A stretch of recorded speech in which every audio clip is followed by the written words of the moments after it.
ISO como tal. Eh, como participantes del grupo educativo, el grupo educativo Capacítate Perú.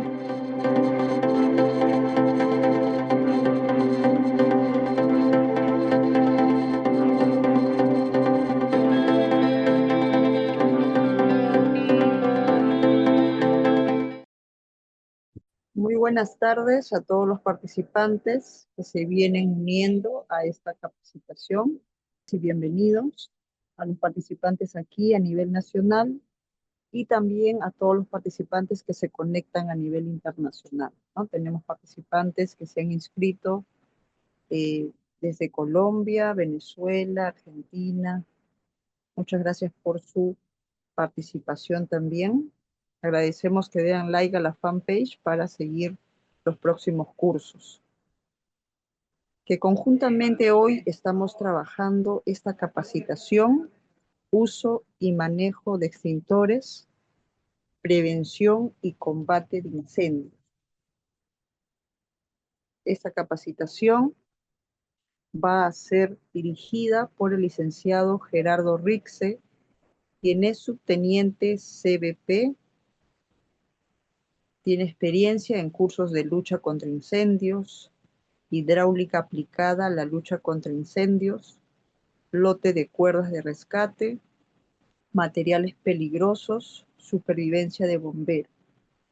Parte del Registro Internacional de Paramédicos, es proveedor de PHTLS, proveedor de BLS, proveedor de Stop W. Entonces, esta es una breve reseña de su amplia experiencia y estamos muy alegres de continuar las capacitaciones con el licenciado. Agradecemos a los participantes que puedan dejar sus consultas a través del chat que serán resueltas, ¿no?, durante y al final de la capacitación. Licenciado, puede iniciar. Muchas gracias. ¿Cómo están todos? Muy buenas noches. Bueno, gracias por la presentación. Vamos a continuar ahora con la parte del uso y manejo de extintores, prevención y combate de incendios. Como lo había mencionado hace un momento, es importante tener nosotros, ya seamos personal de primera respuesta, tal vez como bomberos, ¿no? Rescatistas o los que pertenecen a la brigada en algún centro laboral, pero también recordemos que los incidentes o los accidentes pueden pasar en cualquier lugar, dentro de nuestras instalaciones de laburo, como también afuera. Entonces, por ello aprovecho y de nuevo felicito a la iniciativa que están teniendo, por ejemplo, la Municipalidad de San Martín de Porres para tener esa preparación. Entonces vamos ya a la carne, vamos a lo que hemos venido, ¿no? A ver, vamos a ver. Antes de hablar sobre los extintores, es importante saber por qué, ¿no? A mí siempre me gusta explicar el porqué de las cosas, porque yo siento que así las personas lo entienden mejor, no solamente lo entienden mejor, sino lo memorizan mejor. Es cuestión de que cuando pase algún incidente, no tengan que pensar mucho o tratar de recordar, sino sepan a ver qué es lo que tienen enfrente, ¿ok? Entonces vamos a esto. Miren, nosotros vamos a ver el fuego, ¿ok? Se los voy a presentar como si fuera un monstruo, un ente viviente, ¿ok? Y voy a pedir la colaboración de ustedes, voy a estar atento al chat para que me vayan comentando algunas preguntas que les voy a plantear, ¿ok? Imagínense un monstruo enorme, obviamente lleno de llamas, ¿no? De llamas, lo que nosotros conocemos como el fuego.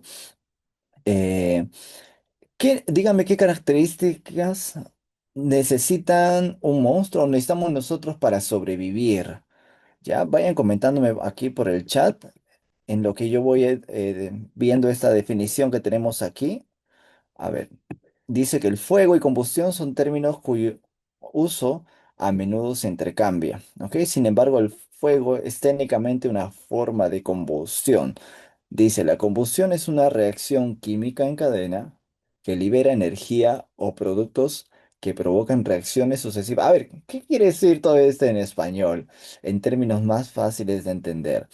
Una combustión, ¿ok? Es una reacción química, ¿ok? Que va a tener unos productos que nosotros bien lo conocemos, que es, por ejemplo, la luz, ¿no? Que se conoce también como incandescencia, ¿no? Esta luz que nosotros vamos a ver que sale, viene acompañada de ¿qué más?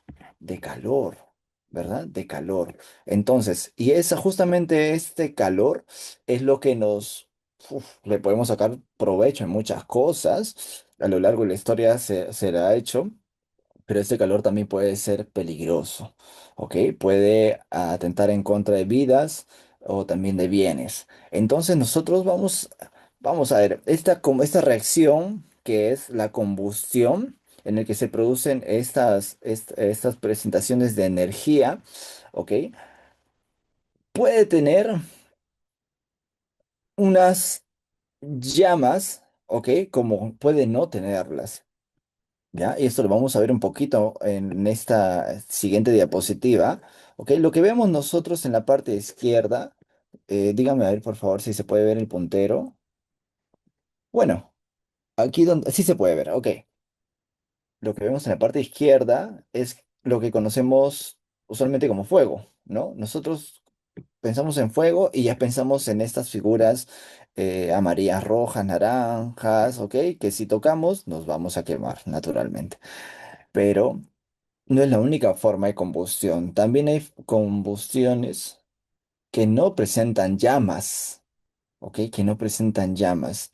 Y a esto es lo que se conoce como la combustión sin llama o combustión incandescente, ¿ok?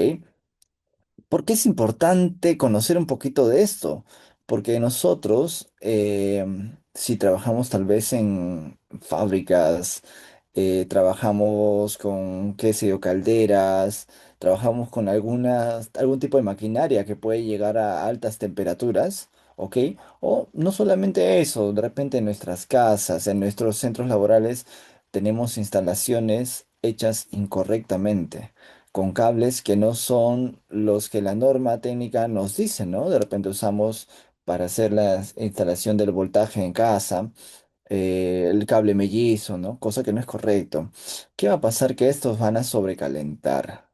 Al sobrecalentar puede llegar al punto de hacer combustión incandescente, ¿ok? Que eventualmente esto nos podría llevar a una combustión con llama, es decir, que ocasione un incendio. ¿Vale? Ok, entonces continuamos con la siguiente parte.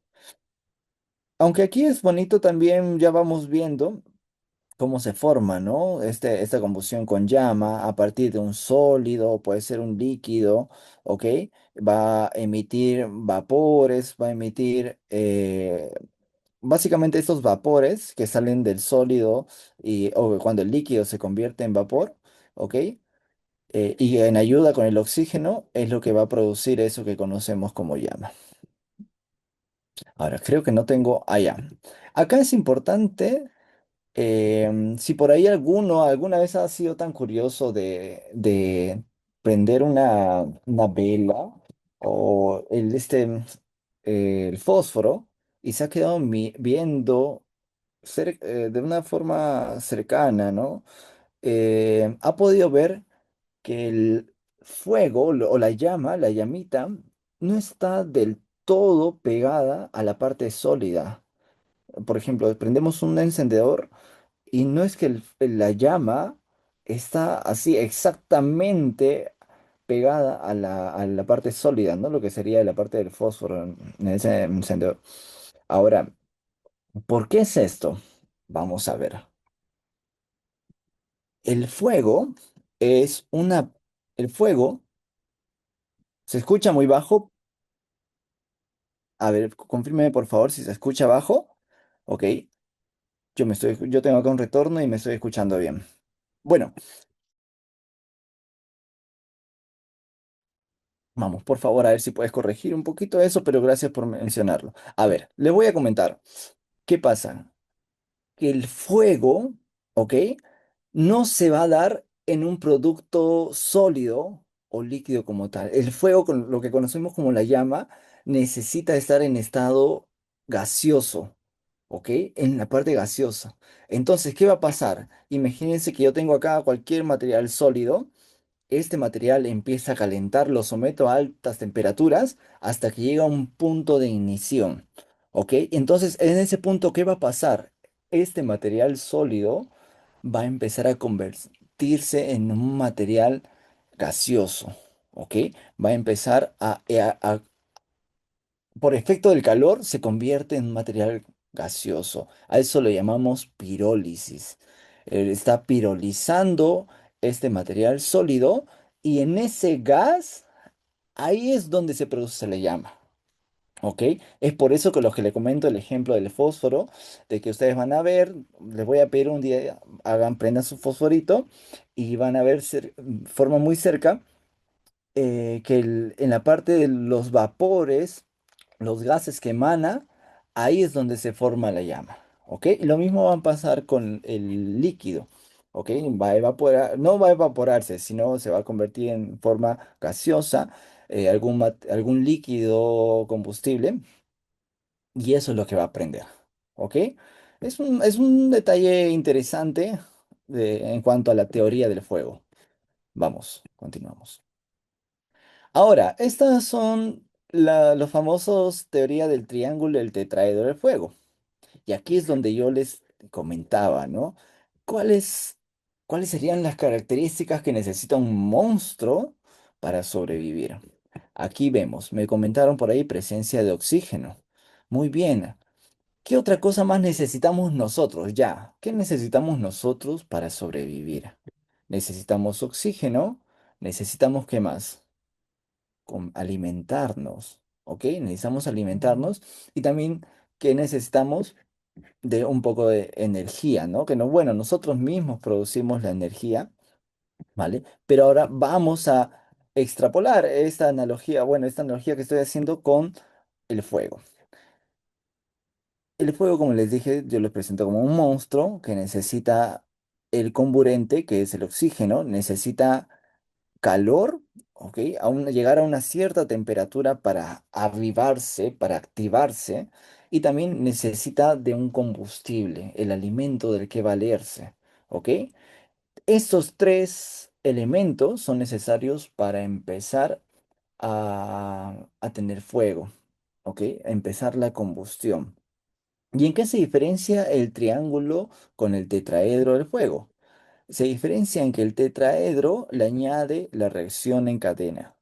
Esta reacción en cadena, ¿qué significa? Básicamente es la forma en que este monstruo ya se avivó, ya, como quien dice, se activó, ahora necesita buscar cómo autosostenerse, buscar cómo alimentarse, ¿ok? Entonces va a ir, es increíble, como ya lo pusieron en mi presentación, yo soy bombero, entonces me gusta mucho esa parte, ¿no? De un poquito investigar sobre el fuego, las características del humo, ¿no? Cómo leer el humo, cosas que van más ya a temas de bomberos, pero les comento, el humo tiene la capacidad de ir en contra de su naturaleza, que es irse hacia arriba, ¿ok? Es porque pesa menos que el aire, etcétera, entonces el humo, como todos sabemos, se va a tender a ir hacia arriba, pero va a o sea, puede para sobrepasar un obstáculo puede ir de forma hacia abajo, ¿ok? ¿Todo para qué? Para buscar más oxígeno. Va siguiendo el oxígeno. ¿Por qué? Porque recordemos que el fuego necesita oxígeno. Entonces, es un ejemplo que les doy de esta reacción en cadena, ¿no? Es algo que busca autosostenerse, ¿vale? En sí, la reacción cadena, siendo un poquito más técnico, se refiere a la parte ya netamente química, ¿ok? Entre oxidación y reducción, que busca alimentar este fuego usando radicales libres, etcétera, ¿ya? Pero yo no quiero complicarlos mucho esto. De repente, si por ahí uno es bombero, yo sí altamente le recomiendo que lo aprenda, ¿no? Pero para fines más didácticos, que se pueda aprender más rápido, es así como lo presento. ¿Ok? La reacción en cadena es la forma en que el fuego necesita autosostenerse. ¿ya? Y aparte de los otros tres elementos del triángulo del fuego. Entonces, habiendo dicho todo eso, vamos a ver los tipos de extinción. Y miren, quiero que estén atentos que, bueno, acá hay cuatro. Y mira, justo el tetraedro o los elementos del fuego también son cuatro. Entonces, es fácil.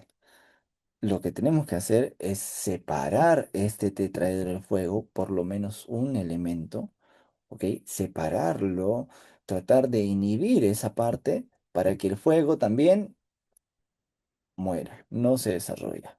¿Ok? Vamos entonces, el primer método, el más conocido, el más utilizado, es el enfriamiento. ¿Ok? ¿De qué consta este método? ¿Qué parte le estamos quitando? A ver, estoy atento al chat. Coméntenme en el chat qué parte del tetraedro del fuego estamos quitando. Espero que no se hayan dormido. Perfecto. El calor. Estamos quitando, por lo menos disminuyendo la temperatura, ¿no? Que es una forma en la que medimos el calor.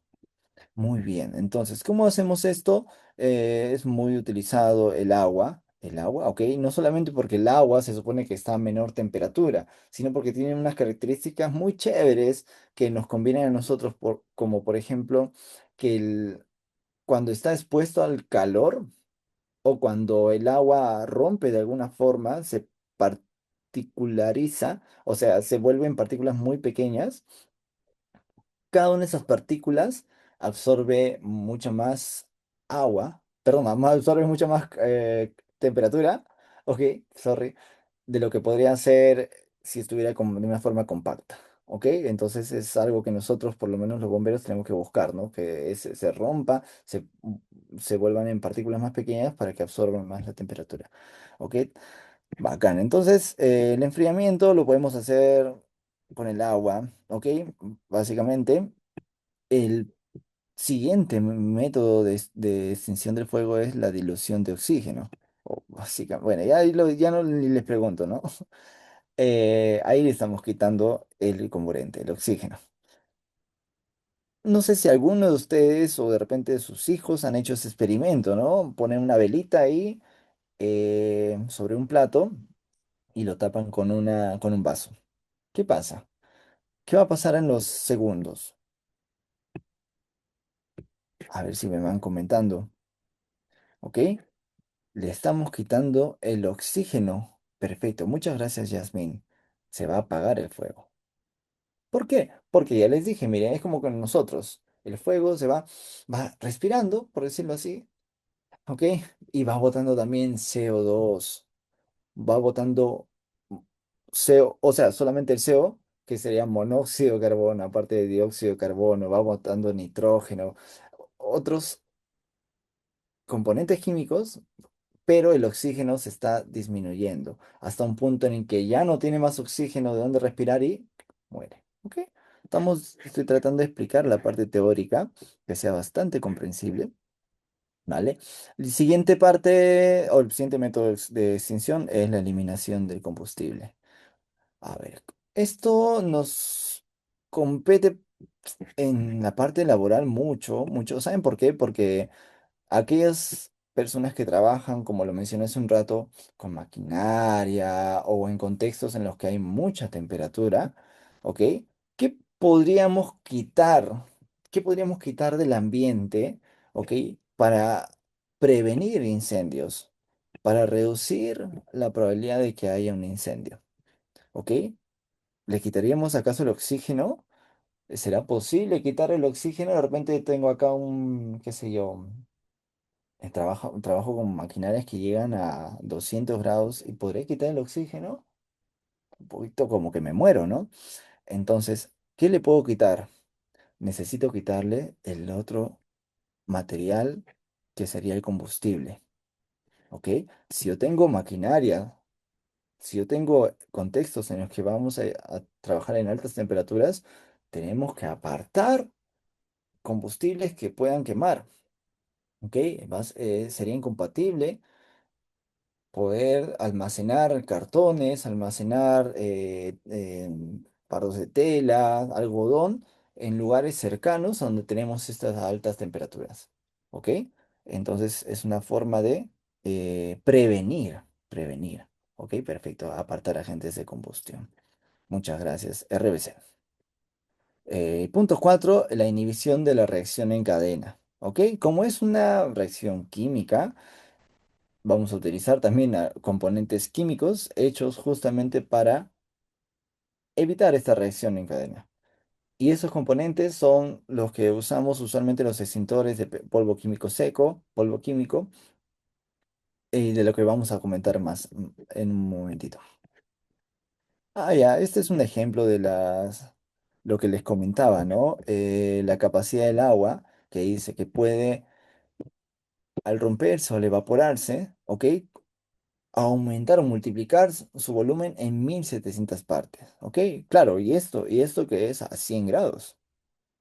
Porque cuando aumenta la temperatura más, todavía puede llegar a mucho más, hasta 3000 si no me equivoco, 3500 veces, ¿ok?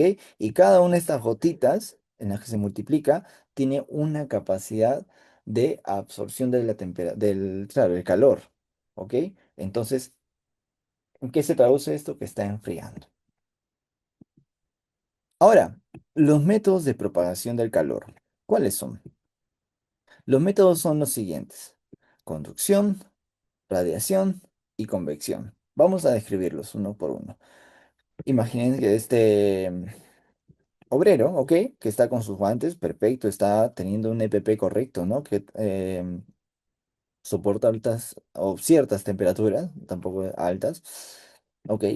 Está, bueno, está teniendo esta varilla que la expone a la temperatura directamente, ¿ok?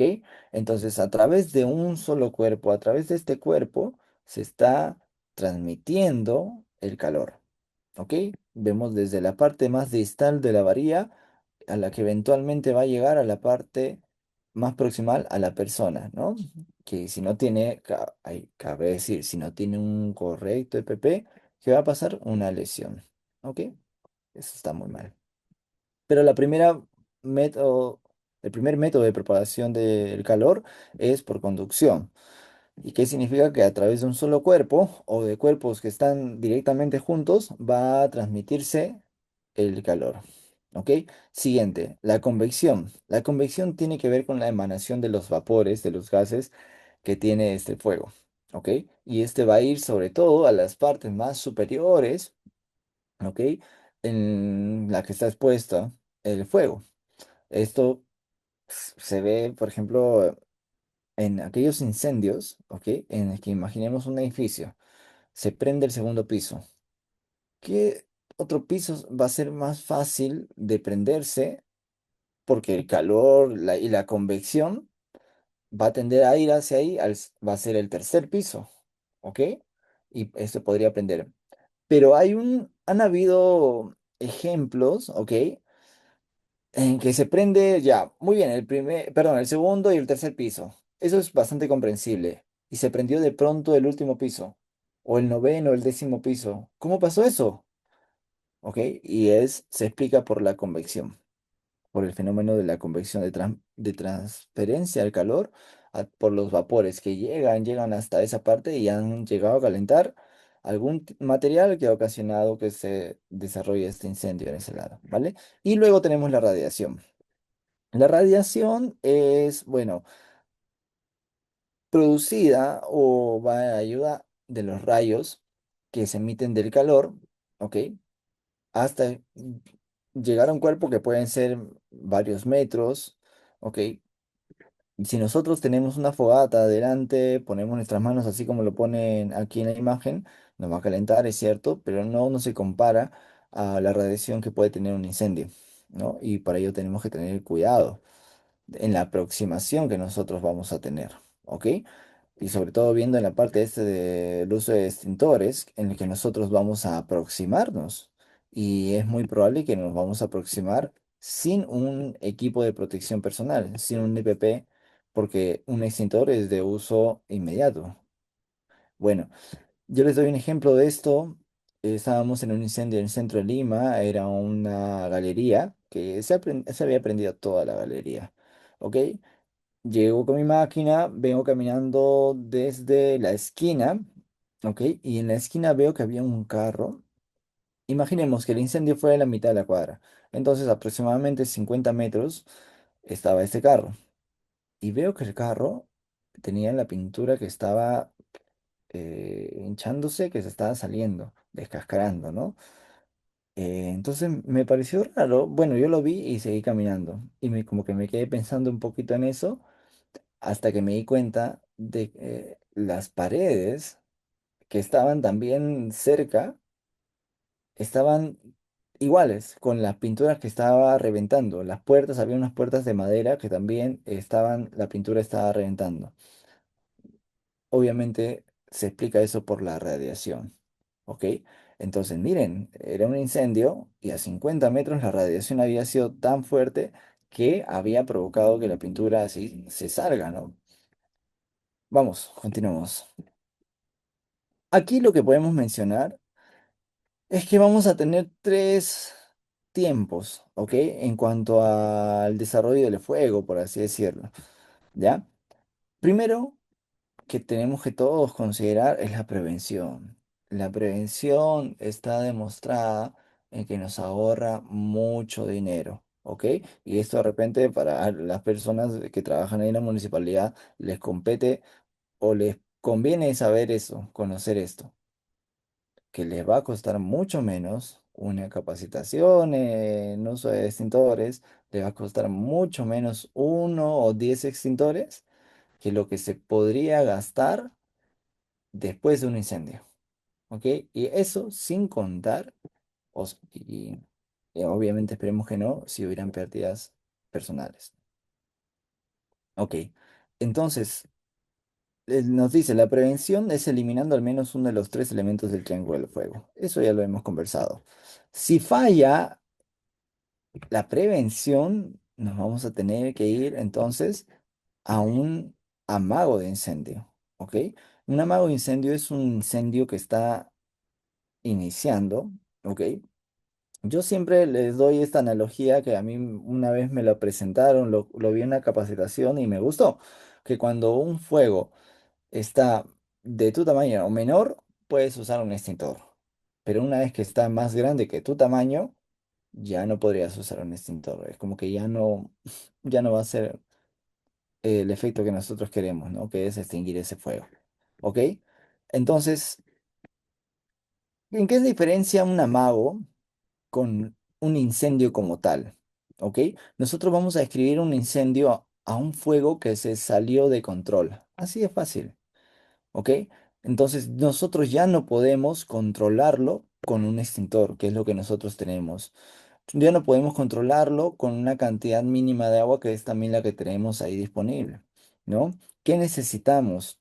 Ahora necesitamos una red contra incendio, necesitamos de un camión que tenga no solamente una bomba que bote el agua, sino también que tenga capacidad de hidráulica, capacidad de agua, que tenga personal entrenado, y no solamente entrenado, sino que tenga equipos que puedan soportar esta lucha contra el incendio. Entonces, ¿de qué estamos hablando? De que tenemos que llamar a los bomberos, ¿ok? Y también les voy a pedir que coloquen acá en el chat, hay una pregunta, en un momento la voy a resolver, que coloquen el número de los bomberos. He escuchado que hay de otros países, me parece perfecto. Coloquen por favor el número de los bomberos de su localidad, ¿vale? En Perú entiendo que están poniendo 116, perfecto. Muy bien. Entonces, ya sabemos, primero, prevención. Segundo, tenemos un amago incendio, es un incendio que podemos controlarlo con un extintor. Y no solo que podemos, sino que deberíamos. ¿Ok? Y siguiente, si fallan esto también, lamentablemente ya estamos hablando de un incendio, que es un fuego que se salió de control. Ahora, bueno, esa es una definición ya de las etapas del fuego como tal, el desarrollo de un incendio. Siempre vamos a tener, bueno, esto se describe de una forma mucho más fácil de entender de la que nos describe, por ejemplo, el IFSA, que es una galería, no, perdón, que es una guía para los bomberos y nos describe también en cuatro tiempos, ¿ok? Primero la parte en la que se empieza a desarrollar el fuego, luego en la que el fuego está en una situación de crecimiento. Luego hay un momento en el que el fuego ya llega a todo su esplendor. Se prende toda la habitación si es un fuego compartimental. ¿Ok? Y luego una etapa de decaimiento que no es lo mismo que decir el final del incendio. ¿Ok? ¿Por qué? A veces van a pasar estas cosas. Hay unos fenómenos que los bomberos conocemos, fenómenos del fuego. Por ejemplo, el backdraft. ¿Qué significa esto? Si estamos en un incendio en una casa, eventualmente el fuego ya está desarrollándose, está consumiendo todo el oxígeno que tiene en el ambiente, todo el oxígeno. Y tal vez vemos que el fuego, la calidad del fuego empieza a bajar, pero si no estamos atentos a las condiciones del humo, ¿ok? Como el humo se vuelve mucho más rápido, más turbulento, que sale por los orificios que encuentra, ¿ya? Y nosotros queremos entrar porque decimos, uy, ya mira, ya no hay mucho, ya no vemos fuego. Chévere, ya se está acabando, ya hay que entrar. Abres la puerta, ¿qué va a pasar? Le doy oxígeno y el fuego se reaviva de una forma que va a ser explosiva, es letal y a eso se le conoce como backdraft. ¿Ok? Entonces es es un ejemplo que les comento, ¿no? De que los bomberos tenemos que estar muy atentos. Vale. Ahora sí, hablemos sobre los extintores. Estamos viendo acá la anatomía, la macroscopía de un extintor. Tenemos de algunos tipos, entre los más característicos son los de CO2, que se distinguen, ¿por qué? Por tener esta boquilla grande, ¿no? Tiene una boquilla o el cono de descarga que es bastante grande. No es recomendable tocar ahí en esa parte cuando estamos haciendo las descargas del extintor como tal, ¿no? Y que se diferencia también de los demás extintores, que este no va a tener un manómetro, ¿ok? Porque el manómetro usualmente nos ayuda, bueno, como los que tienen los demás extintores, nos ayuda a medir la cantidad o la calidad, ¿ok? Del agente extintor, ¿ok? Que tenemos ahí dentro, ¿ok? Porque tiene una presión. En este caso es el nitrógeno, ¿ok? Y aparte, bueno, tenemos si es PQS, aquí hay PQS, ¿no? Aquí hay PQS que nos vamos a apoyar con el nitrógeno para que salga una vez que lo aplicamos, ¿no? Una vez que gatillamos la válvula para que salga por la boquilla, ¿vale? Entonces, esa es la importancia de nosotros ver un manómetro en la inspección para conocer en cuánto, o mejor dicho, si es que lo podemos usar o no. Así de simple.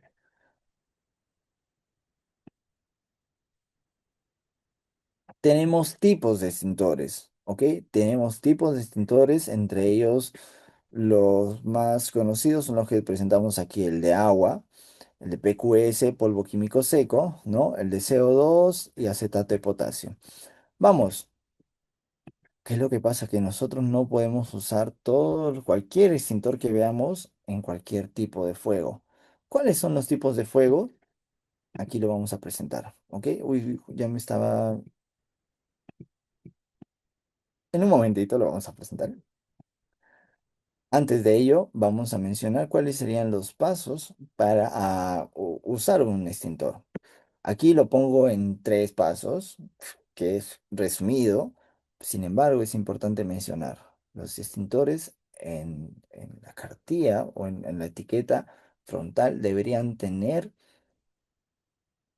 cuáles son los pasos que te propone el fabricante para tú poder utilizar el extintor. ¿Ok? Yo lo estoy resumiendo porque en síntesis todos los extintores se van a usar de misma forma. Solamente que menciono que cada fabricante te pone ahí unas imágenes y una guía de cómo utilizarlo, ¿ok? Entonces, primero lo que tienes que hacer es quitar el pasador que traba, dice el gatillo, ¿no? Todos los extintores van a tener uno o dos seguros, ¿no? Acá en Perú son dos seguros. Uno que es metálico, es un pasador metálico, y otro que es uno de plástico, un cintillo de plástico que simplemente se jala porque va a tener una parte que es plana y alargada, de ahí lo jalamos y esto nos va a facilitar jalar la otra parte metálica. Siguiente. Colocarse a una distancia prudente.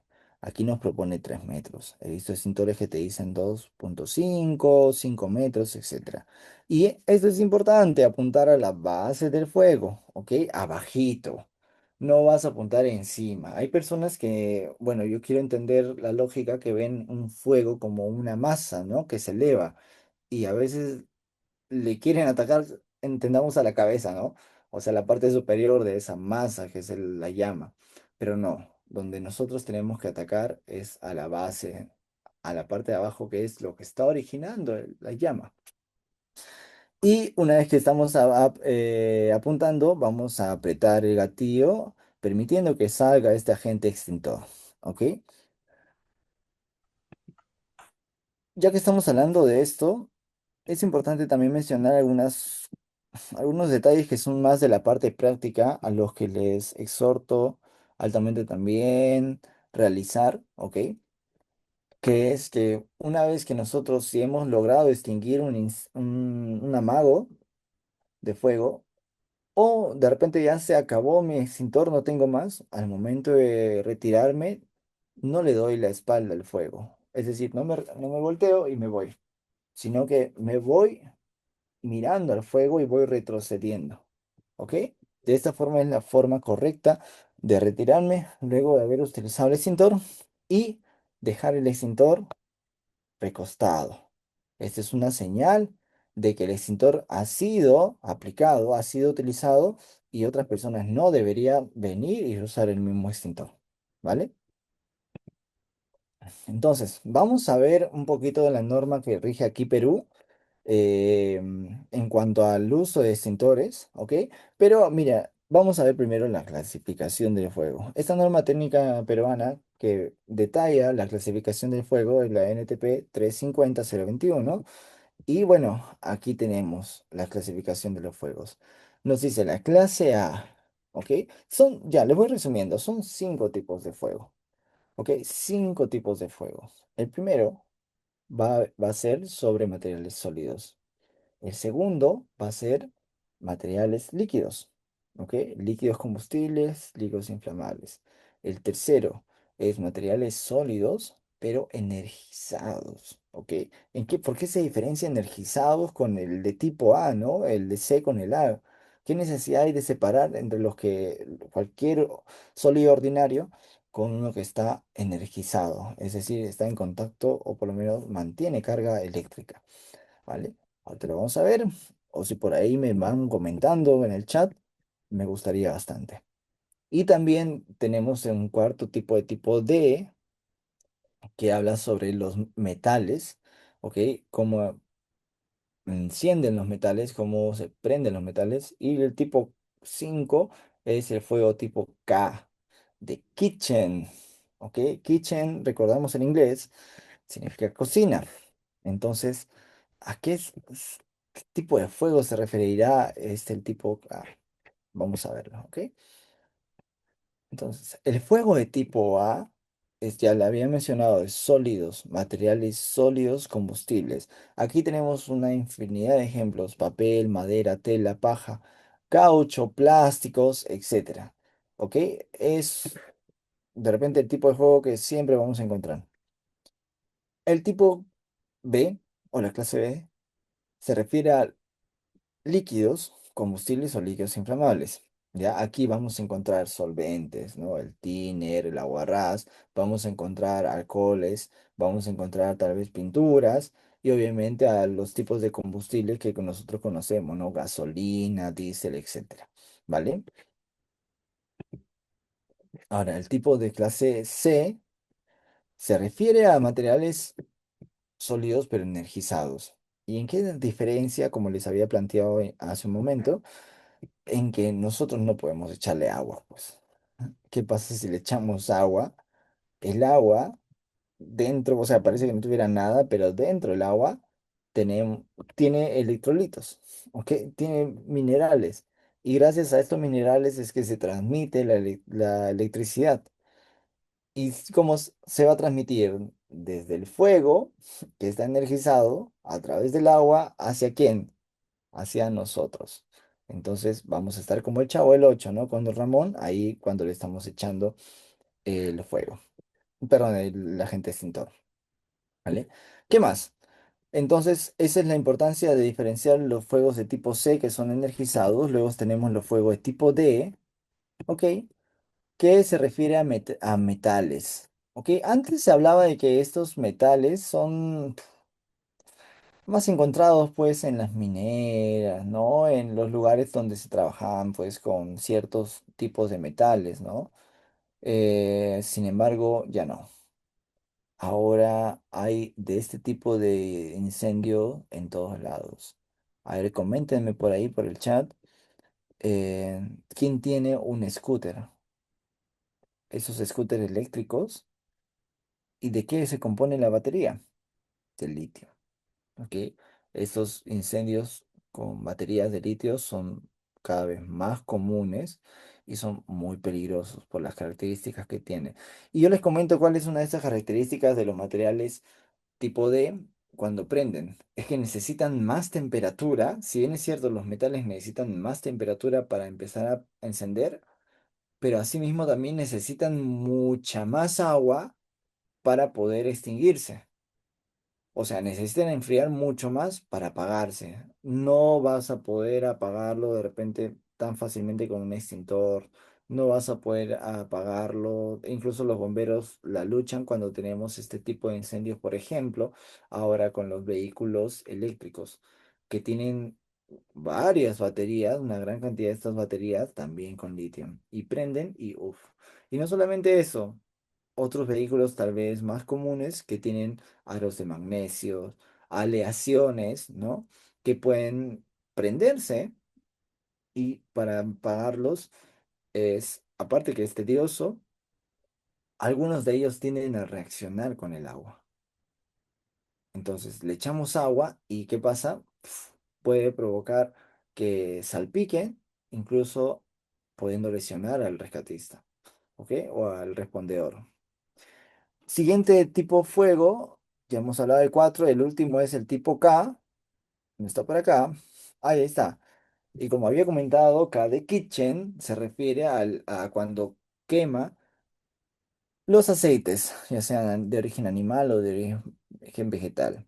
Y estos aceites no solamente los vamos a encontrar en su galonerita, en la cocina, ahí abajo, en la alacena, también donde vamos a encontrar estas grasas que prenden y prenden.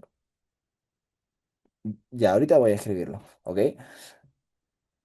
Los podemos encontrar en las campanas, aquellas cocinas que no han tenido una forma de higiene correcta y están toda la pared llena y los muebles incluso llenas de grasas. Se prende eso y a ver, ¿qué pasa con el agua y con el aceite? Si se está prendiendo este material de tipo, o este fuego de tipo K, que es en base a aceite, en base a grasa, yo le echo el agua.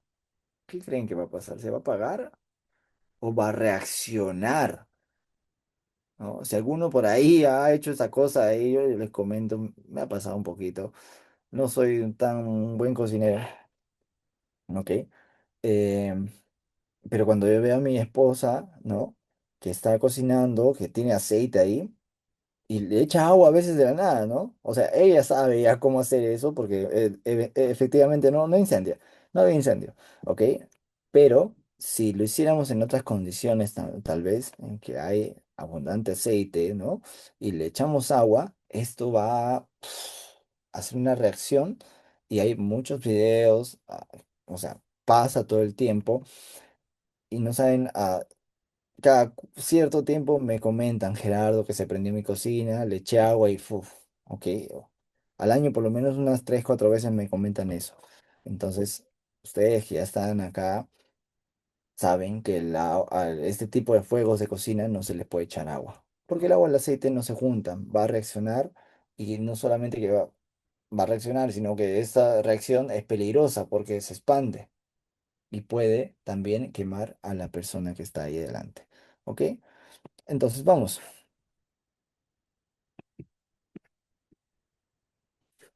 Es importante mencionar, y lo que, bueno, detalla esta norma técnica, el 360-021, que nosotros tenemos, o bueno, vamos a poder ver gráficos, ¿ok? En la etiqueta de cada extintor. Siempre nos va a mostrar de alguna de estas formas las que tenemos acá en pantalla, ¿ok?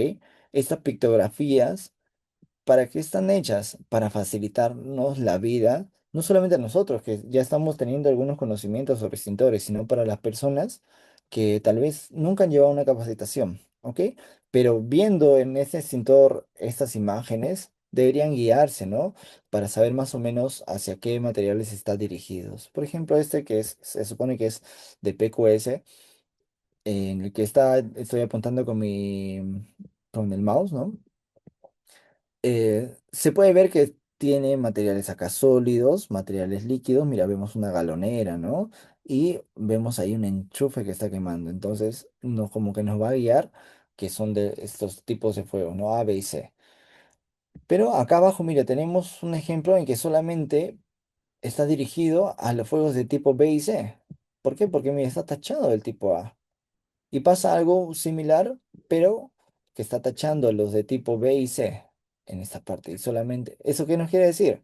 Que este extintor lo podemos usar solamente para materiales sólidos. ¿Ok? A ver, los sólidos. Es básicamente lo mismo. ¿Ok? Solamente que acá se refiere a las presentaciones. ¿Ok? Como que los colores que están permitidos, que son símbolos blancos y de fondo azul. Mientras que el negro, ¿ok? Puede ser usado en todo, con una banda diagonal roja para aquellos que no están permitidos. Luego también estamos viendo sobre las demás etiquetas, ¿ok? A ver, ¿qué nos dice acá? Los símbolos gráficos o pictogramas deben estar ubicados en la parte frontal de los equipos. El tamaño y la forma deben permitir una fácil identificación y lectura a distancia de 1 metro. ¿Ok? Es lo que nos dice nuestra norma técnica. Cuando se apliquen los símbolos gráficos o pictogramas a tableros o muros adyacentes a los equipos o sistema de extinción de incendios, estos deben permitir fácil legibilidad a una distancia de 4,6 metros. Ahora, vamos a ver cómo colocamos a los extintores. ¿Cómo posicionamos los extintores? De la siguiente manera. Para comenzar, la señaléutica también es parte de toda esta normativa, ¿ok? Y es importante que sepamos que la señaléutica también tiene algunas regulaciones, como por ejemplo, mira, nos dicen que cada extintor, cuando nosotros tenemos una serie de extintores en un ambiente, tienen que tener números. Y estos números van a ser correlativos, ¿verdad? El uno, 2, 3, etcétera. Estos números tienen que coincidir con los que están en la base del extintor, ¿ok? Tanto en el extintor, en el cuerpo del extintor, como en su estación o en la base del extintor, ¿vale? En este caso nos muestra el ejemplo que es el extintor número 15.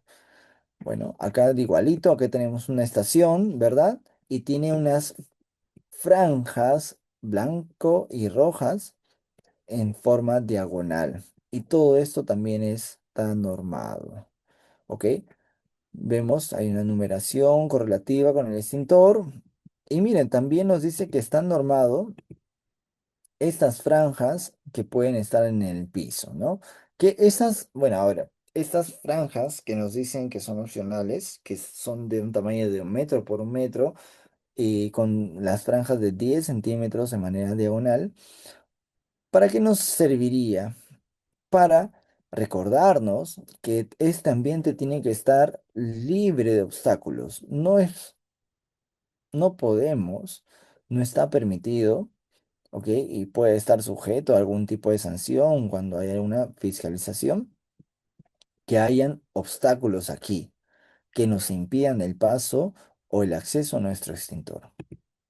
Vamos, estas son las señaléuticas que nos dicen que están permitidas. Hay de varios tipos, ¿no? Que nos están indicando hacia dónde podemos encontrar un extintor, ¿vale? Las podemos ver también o las podemos tener en dos presentaciones, tanto un cartel blanco y rojo como las que tienen un fondo fotoluminiscente. Es decir, aquellos que cuando están expuestos a alguna luz se recargan y cuando no hay luz ante la oscuridad van a emitir una luz, ¿no? Es usualmente así un poquito verde.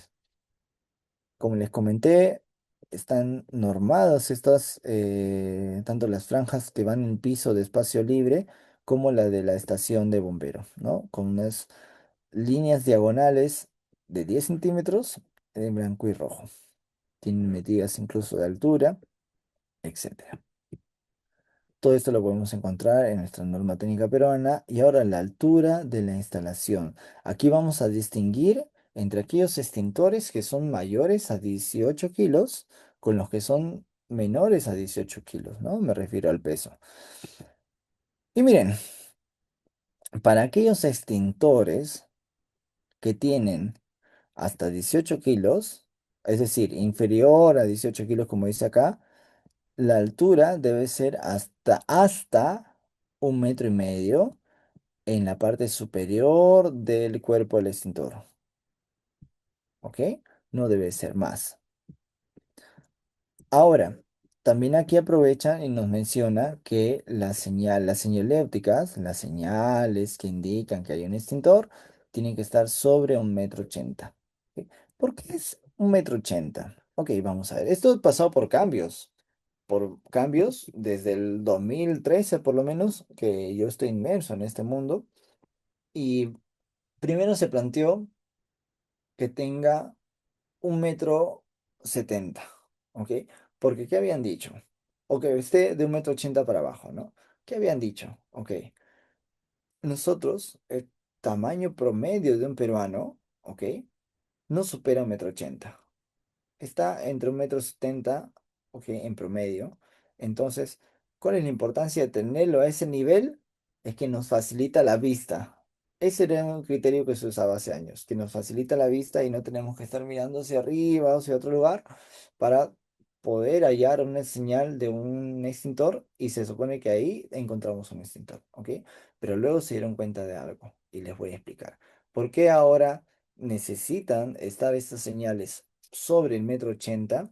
Porque por lo mismo que sabemos que el promedio de un peruano no supera 1,80 m, ¿no? ¿Qué pasa? Imaginemos que hay un evento, un incendio, qué sé yo. La gente se acumula en un lugar donde hay un extintor. Recordemos el contexto, no somos tan altos. ¿Qué pasa si se juntan y la señal está bajo el 1,80 m? Las personas van a taparlo, ¿no? Entonces, para evitar esto, que las personas vayan a tapar esta señal, es que tienen que estar sobre 1,80 m, ¿ok? Ese es un principio por el que nos pide la norma técnica peruana que tengamos a más de 1,80 m la señaléutica de extintores y otros más.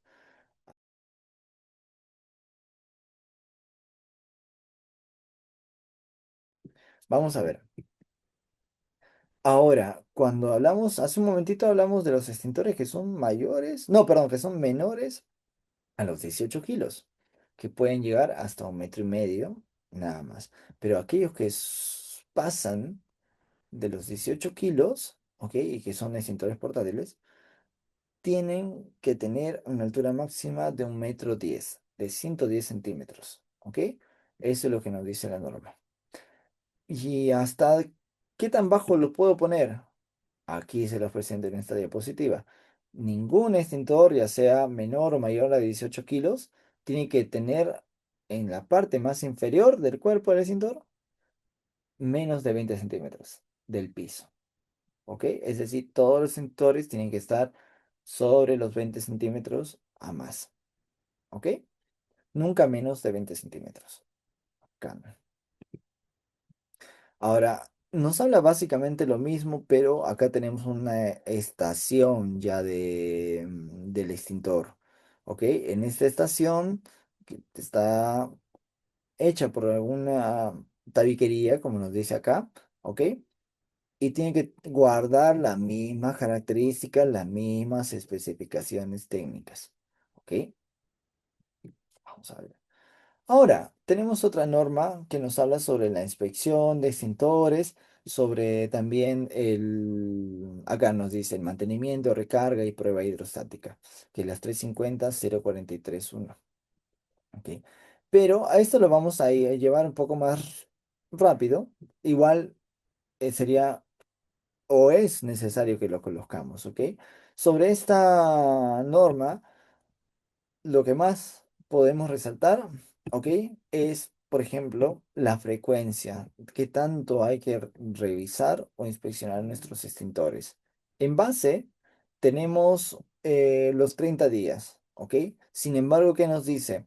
En lugares donde se sabe que han habido más cantidad de incendios, ¿no? Un historial de incendios, o por lo menos de amago, o de repente en un espacio, ya sea laboral, donde hay se trabaja a altas temperaturas, las inspecciones deben ser con un periodo más reducido, por ejemplo, cada 15 días o cada 7 días, cada semanal, ¿ok?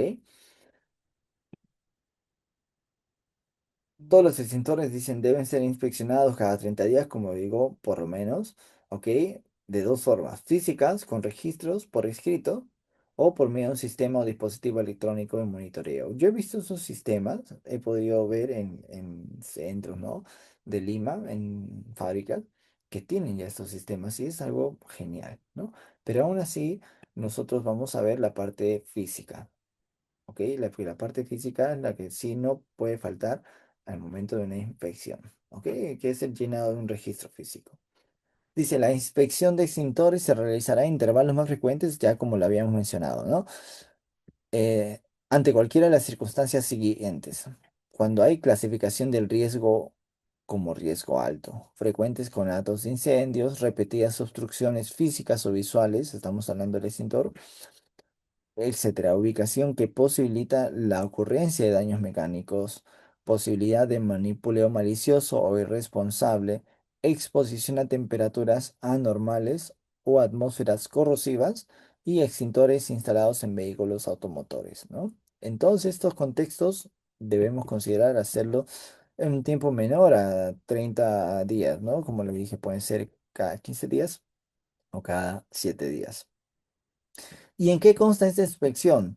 Consta de lo siguiente, ¿ok? Todos esos puntos que ahorita vamos a verlo uno por uno. Punto A. El extintor debe estar ubicado en su lugar designado.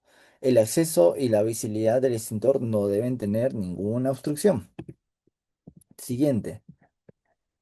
Aquí, bueno, acá vemos algunas situaciones, por ejemplo, en la parte de la izquierda, ¿no? Miren, el obstáculo que está frente a este extintor no nos va a permitir poder acceder a él ante un posible conato. Lo mismo, ¿ok? Y tenemos lo mismo. Mira, este está alto, hasta casi 1,80 m, 2 metros, mide la puerta, y este, bueno, la accesibilidad también es limitada. Lo mismo, ¿ok? Vamos a ver, las instrucciones, el punto C. Las instrucciones de operación deben estar visibles y legibles, redactada en castellano y estar a la vista. ¿Ok? Es algo que nosotros tenemos que también ver en nuestra inspección. Que los sellos, precintos y pasadores de seguridad, indicadores de operación no hayan sido removidos de su lugar, falten ni estén rotos. ¿Qué significa que falta uno de estos cintillos o estos gatillos? Significa que muy probablemente este cinturón ha sido utilizado. Oye, pero Gerardo, tal vez simplemente alguien vino, un travieso y lo quitó. ¿Y si no? ¿Y si eventualmente lo quitaron, pero también lo han aplicado? No es seguro para ti dirigirte hacia el incendio o, bueno, el amago, con la esperanza de que tienes un agente que incluso te puede proteger a ti y no lo tienes. ¿Ok? Es pérdida de tiempo, además.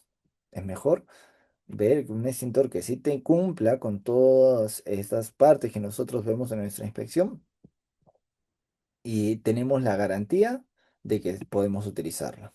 Verificar el peso bruto del extintor de acuerdo a instrucciones del fabricante. Examinar cualquier evidencia de daño físico, corrosión, fugas o obstrucción de la manguera. Bueno, acá los ejemplos son claros, ¿no? Un estado de deterioro bastante avanzado que no es compatible con un uso seguro de estos extintores. En los extintores presurizados, observar que el manómetro o el indicador muestre la presión de operación de trabajo. Fácil. ¿Dónde tiene que estar nuestro manómetro? En la parte verde, ¿no? Si está en alguna parte roja, ya sea descargado o sobrecargado, significa que el contenido que nos va a ayudar a la presurización se ha alterado por algún motivo, o tal vez que ha sido ya aplicado ese extintor. Entonces no tiene la carga suficiente, no podemos utilizarlo. Para extintores sobre ruedas, verificar las condiciones de las ruedas, ¿no? Tanto la manguera, las conexiones y boquillas, las llantas. Es importante ver que esté en correcto estado y que las etiquetas de mantenimiento, recarga, prueba de hidrostática se encuentren en su lugar con fecha actualizada. ¿Ok? Actualizado.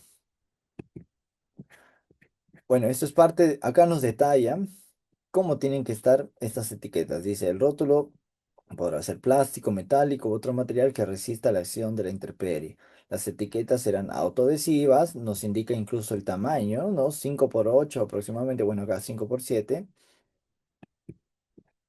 Las letras de la información está establecida para las etiquetas de mantenimiento y recarga. Y de prueba hidrostática serán de color negro de acuerdo a la norma técnica, que acá nos mandan otra norma técnica 399.009. El espacio reservado para la información de la empresa que realiza el servicio contendrá el nombre, dirección, teléfono, no aceptándose otro tipo de información o propaganda. Etiqueta de mantenimiento y recarga. Tenemos que observar también esta etiqueta que contenga lo siguiente: empresa de mantenimiento de recarga, fecha de vencimiento, agente extintor, ¿no? Y el número correlativo de etiqueta. Esto es posterior a cada recarga. Y también la etiqueta antes de ser pegada al extintor se perforará en los espacios indicados de modo que dé la información requerida por el mantenimiento y la recarga y su validez, dice. Es decir, aquí, ¿qué tipo de agente extintor va a ir una perforación? ¿Ok? ¿En qué año se está dando? Y también en el mes. ¿Ok? La prueba, perdón, la etiqueta de prueba hidrostática tiene que también estar presente y tiene que estar marcado hacia la fecha en la que nosotros tenemos que ya saber que va a tener un vencimiento. Y esa es la tarjeta de inspección que va a tener debería tener cada extintor, ¿no? Que es lo que vemos acá. Si no encontramos esta tarjeta de inspección, también es motivo de hacer la corrección, ¿no? Y nosotros acá podemos completarlo, como menciona acá, la fecha, el inspector, tal vez el nombre o las iniciales, como ponen algunos, y observaciones, ¿ok? Pero es importante también saber que si nosotros encontramos alguna alteración de alguno de estos puntos en nuestra inspección, tenemos dos vías: una acción correctiva. ¿Ok? ¿Qué significa? Que podemos corregirlo en el momento. ¿Ok? Por ejemplo, él dice acá, el punto A. ¿Cuál es el punto A? Que no está en su lugar, que está fuera del lugar o donde corresponde, fuera de su estación. ¿Qué podemos hacer? Una acción correctiva, que es regresarlo. ¿Ok? Entonces, esa es una opción, o la otra opción es derivar a mantenimiento. Nos dice, son los puntos D hasta la H. ¿Cuáles son estos, no? Que si no están los cintillos, que vemos que el peso no corresponde a lo que nos está indicando. Vemos que hay una alteración anatómica hasta el H, y vemos también en las ruedas en mal estado o no está presurizado. Todos estos que acabamos de ver nos, nos lleva a tener que sacarlo de servicio y llevarlo a mantenimiento. ¿Ok? Bueno, muchas gracias por la paciencia, muchas gracias por la atención. Vamos a ver, creo que hay preguntas.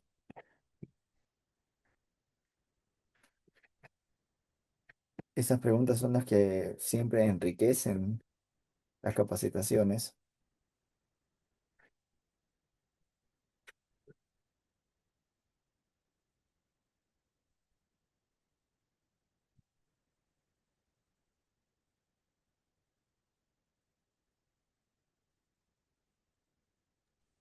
Muchas Adelante. gracias, licenciado, por la capacitación brindada. Bueno, hemos tenido estas consultas aquí en el chat y a los participantes, si es que hubiera alguna otra consulta, la podría dejar aquí también. Justo nos están llegando dos consultas más, licenciado, para finalizar la capacitación. Licenciado, justo ahí en el chat nos consultan. ¿Hay un Ok, tiempo determinado para hacer el cambio total del extintor y no solo se recargue? a ver, por supuesto que sí. La recarga debería ser por la norma cada 12 meses, ¿ok? Entonces eso no hay duda. Sin embargo, cuando encontramos alguno de los, como habíamos mencionado, ¿no? Ese punto entre la D y el punto H, en nuestra inspección deberíamos llevarlo a mantenimiento, ¿ok? O sea, no significa que necesariamente va a ser recargado, ellos lo van a ver, ¿no? Pero sí no podemos tenerlo en servicio, ¿no? Entonces es un motivo para sacarlo de servicio. Ahora, aparte de la recarga, también es importante ver la prueba hidrostática, ¿no? Que se hace cada 5 años. Entonces, eso lo vamos a ver en etiqueta, cuándo es que le corresponde hacer. Y, y básicamente ello. Aquí es la preguntita. Muchas gracias, licenciado. Las siguientes consultas que nos dejan es: ¿cada cuánto tiempo se recarga un extintor tipo PQS? Lo mismo, es lo mismo, sí, no tanto diferencia entre el material, el PQS. Ahora, como les decía, ya todos sabemos que cada 1 año que hay que recargarlo, pero si nosotros vemos, ¿no? De repente en el manómetro que está disminuyendo o está pasando de la parte verde a la parte roja, también es motivo pues de llevarlo a mantenimiento. ¿Sigo leyendo yo también las preguntas? Ok, acá tenemos una consulta que habían dejado primero, licenciado. Dice: si en tu casa sientes olor a gas fuerte en la noche o madrugada Ujú. que viene de tu cocina, si uno abre la puerta de la cocina, ¿puede explosionar o qué se debe hacer? No, lo que yo estaba comentando, que si abres, ok, una puerta es cuando ya estamos en un contexto de un incendio, ok, el incendio que ha en un compartimento cerrado, que ha tratado, o sea, ha consumido todo el oxígeno del lugar, ¿ya? Entonces nosotros los bomberos tenemos que estar atentos a características del humo para saber si es prudente ventilar o no. ¿Vale? Pero el contexto que tú estás poniendo, por acá lo tengo para leer, creo, que, o sea, si está oliendo a gas en tu casa, tú estás descansando, ¿no? Y de pronto hueles el olor a gas, tú por abrir o cerrar una puerta o por ventilar ese espacio no vas a provocar el incendio, todo lo contrario.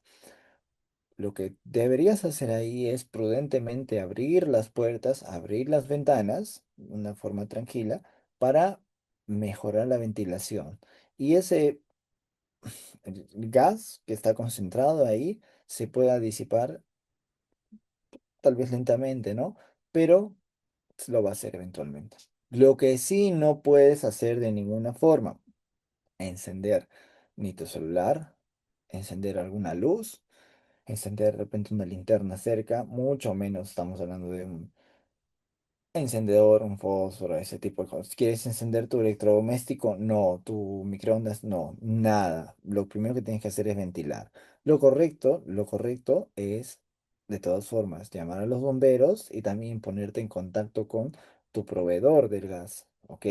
Entonces, porque llegan los bomberos ante cualquier situación que pueda pasar, por más que no haya nada, pero es lo correcto que lleguen los bomberos.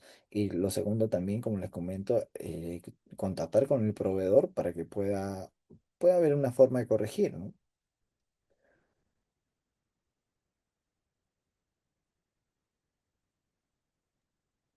En resumen, Excelente, licenciado. ventilación y Tenemos, empezar con los servicios de emergencia y el proveedor. excelente, licenciado. Tenemos entonces dos últimas consultas. Sería, ¿qué pasa si accidentalmente un extintor se cae en el fuego?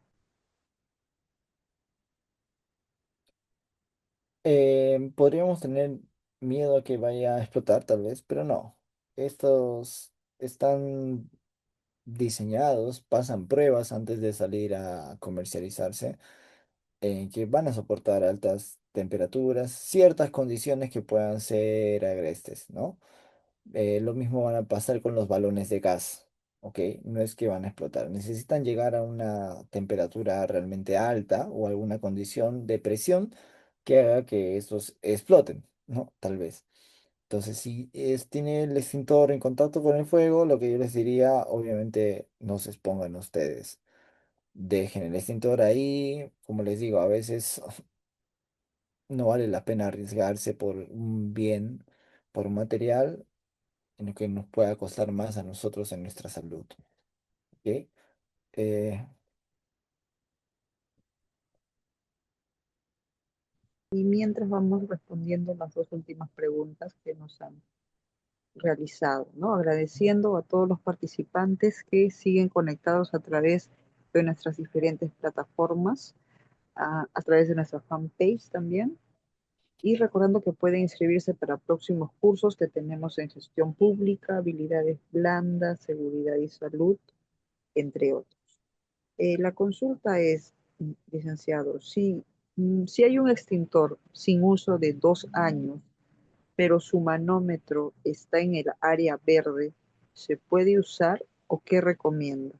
no, no es correcto, no es correcto. ¿Qué es lo que pasa? Que a veces pueden haber fenómenos dentro del cilindro que te mantengan esa pseudo, o sea, esa pseudo presión correcta, supuestamente la presión es correcta, y eso yo he sido testigo de eso muchas veces, en los que supuestamente está en verde, pero estamos en este contexto que ya ha pasado un tiempo, más de un año, 2 años, 3, 4 años, se va, al momento que vas a activar, es muy probable que no tenga la fuerza. ¿Ok? Que la presión no sea la correcta, ¿ok? Entonces no, de ninguna forma es correcto usar. Es tu seguridad y sobre todo es lo que he tratado de compartir con ustedes, la parte de prevención, ¿ok? Nos va a salir mucho más barato recargar un combustible, recargar un extintor, conseguir un extintor que correr con los gastos y la responsabilidad de un incendio, ¿ok? También por ahí nadie me ha preguntado sobre qué hacer cuando una persona se prende. Cuando una persona prende, cuando una persona se está incendiando, ¿ok? Lo que deberíamos hacer, ya que estamos hablando de extintores, es no utilizar el extintor con las personas. No es correcto utilizar los extintores porque, mira, le vamos a apagar el fuego, eso sí, pero vamos a dejar secuelas en esta persona. Puede infectar y eso es lo que eventualmente va a llevarle a una muerte. ¿Qué es lo correcto de hacer cuando una persona está incendiándose? Uno, pedirle a la persona que ruede, se tire al piso y ruede. ¿Ok? En lo que esta persona está en el piso y rodando, que nosotros de una forma enérgica tenemos que pedirle, darle la orden de que se tire y ruede. ¿Ok? Rueda, tírate al piso y rueda. En lo que estás pasando esto es coger una manta, muy bien como estoy viendo que lo están poniendo ahí, y si no tienes una manta, te retiras la casaca, algo que pueda cubrirla, ¿ok? Recordemos el principio de separación del oxígeno. Si nosotros le cubrimos, de alguna forma estamos evitando el fuego, perdón, claro, que el fuego tenga contacto con el oxígeno. ¿Ok? Entonces, estas son dos acciones que podemos tomar con una persona que está aprendiendo. Y por supuesto, si tenemos agua disponible, perfecto, el agua, ¿no? Pero, repito, que estamos hablando de extintores, no es correcto usar un extintor con una persona.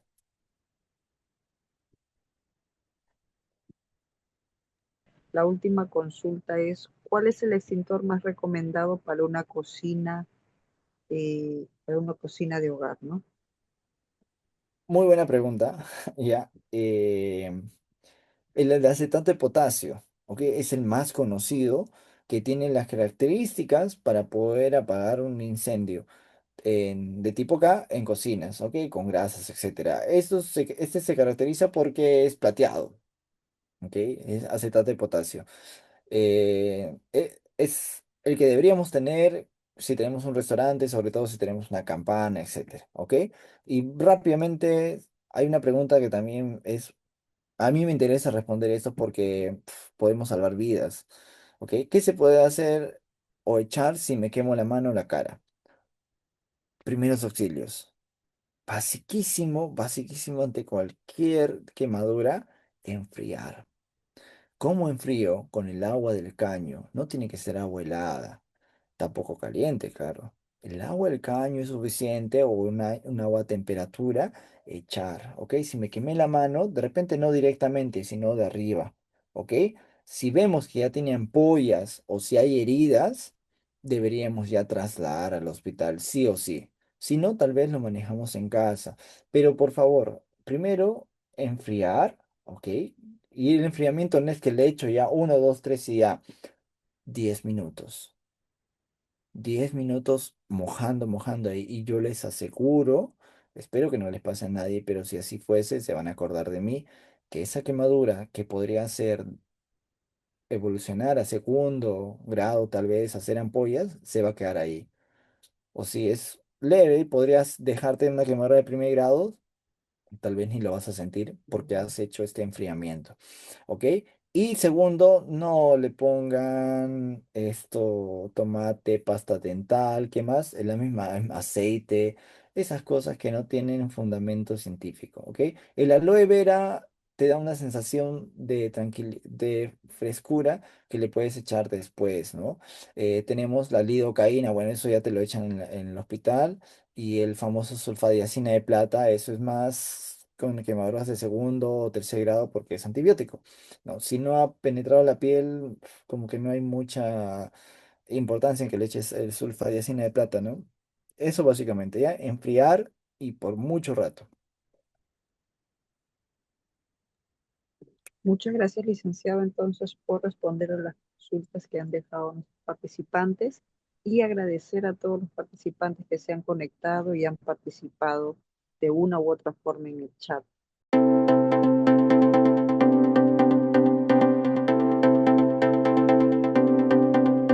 Hola, te saluda Geraldine del grupo educativo Capacítate Perú. En esta ocasión les tenemos un breve tutorial donde les ayudaremos a ubicar rápidamente desde su correo Gmail sus documentos del material y certificado. Comencemos. Para buscar el material, dirígese a la sección de Buscar correo. Escribir capacitateperú.informes@gmail.com. Clic en el icono de la lupa y podrán encontrar el correo que contiene el link de su clase. Deslizar hacia abajo y ubicará el material a descargar. En caso les aparezca buscando virus, al momento de descargar sus documentos, les pedimos por favor esperar hasta que cambie a descargar.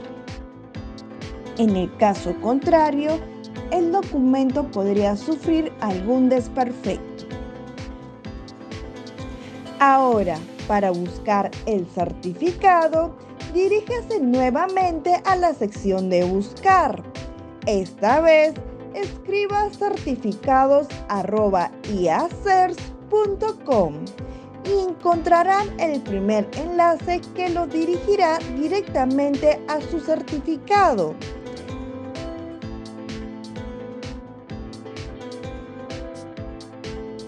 Podrán visualizar y descargar dicho documento en archivo PDF y o imagen, así como la opción de compartir en su cuenta de LinkedIn.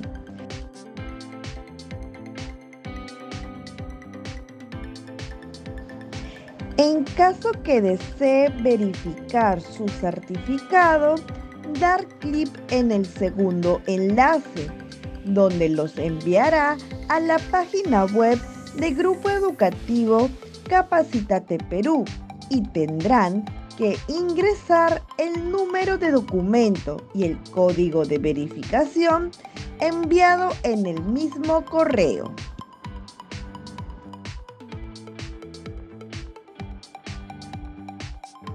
Verificar sus datos que sean correctos. Muchas gracias por su atención y nos vemos en más capacitaciones.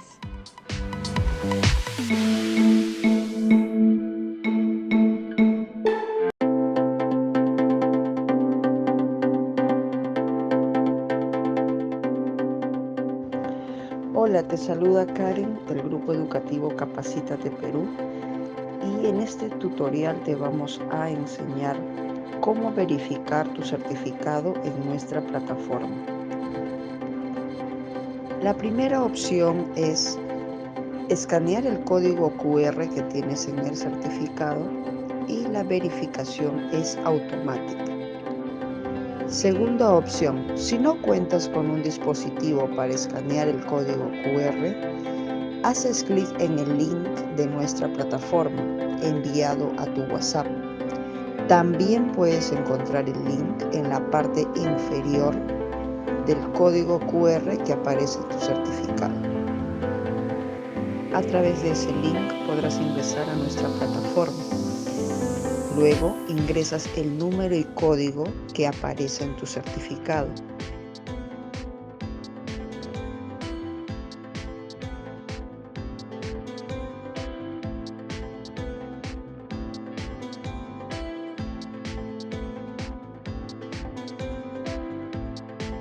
Y podrás verificar y validar tu certificado en nuestra plataforma. La tercera opción es remitirnos al siguiente correo consultas@capacitateperuvirtual.com una carta simple u oficio y adjuntar el certificado. Le responderemos dentro de 1 a 3 días hábiles la verificación de su certificado. Tiene estas 3 opciones para poder verificar y validar su certificado en nuestra plataforma. Estamos para atenderlos, Grupo Educativo Capacítate Perú.